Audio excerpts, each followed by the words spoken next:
phenomenon is called digital kidnapping, and yes, it is as scary as it sounds. As parents, we love to take photos of our kids and post them. It's a great way to keep our family and friends in the loop.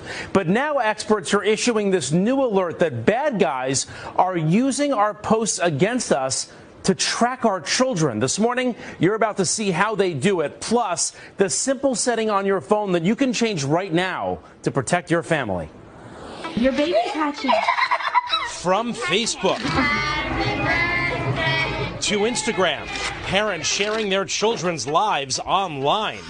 But now the new world crime, digital kidnapping.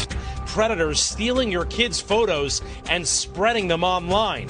This stranger posting on Facebook claiming this girl was his daughter. In another recent case, a child's photo was tagged on a porn site.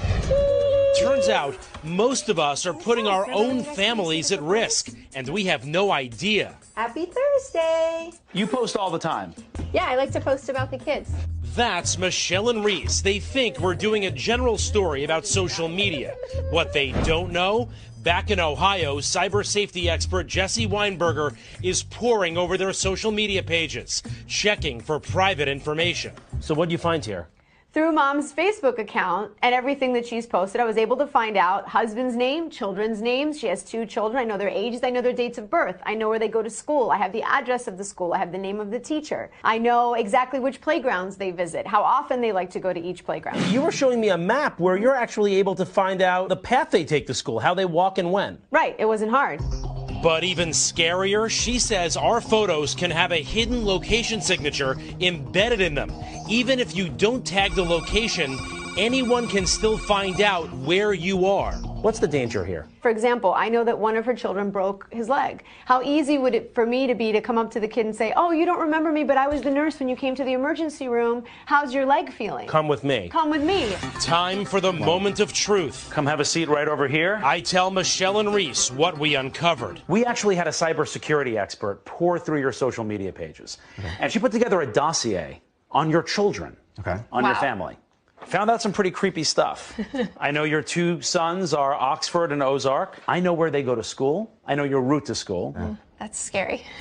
I also know that your son likes to play chess. Yes. Ozark does. He's participated in youth wrestling. Yes. I don't want to say their last names, but I know your kids' babysitters' names. Who's Grammy B? That's my mom. Your mom. Yeah. Think about the information, even just that I've said so far. If this were a bad person, an online predator, I know where your kids go to school, I can walk up and say, hey, Grammy B sent me. And suddenly, they can get away with your child. You don't want to set your child up for something dangerous. And we don't even realize it. And I'm a parent too, and I do the same thing. I think we all do. Yeah, I mean, it's very scary. So how do you protect your family? On Instagram, make your profile private like that.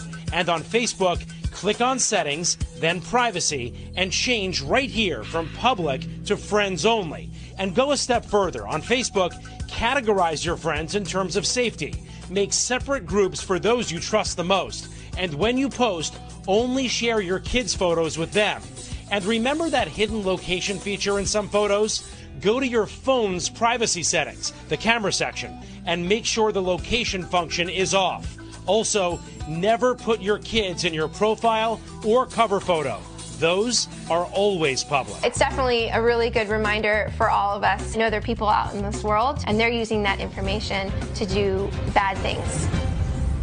By the way, as we sit here, you're going through your Facebook settings, then your phone settings. It's true. I'm going to show you as soon as we're off the air. I'm going to show you again. But here's another tip for you. You know you change your clocks every time it's daylight saving time? Experts say use that as a reminder to go through your friends on social media and clean house. Delete anyone who you're not friends with anymore. Because, you know, sometimes we just collect friends on social media. Go through it a couple of times a year to make sure that you still don't have some stragglers there who you don't know. All right, that privacy setting's important and easy to fix, right? Yeah, let me have your phone. I'll do this during your next story. All right.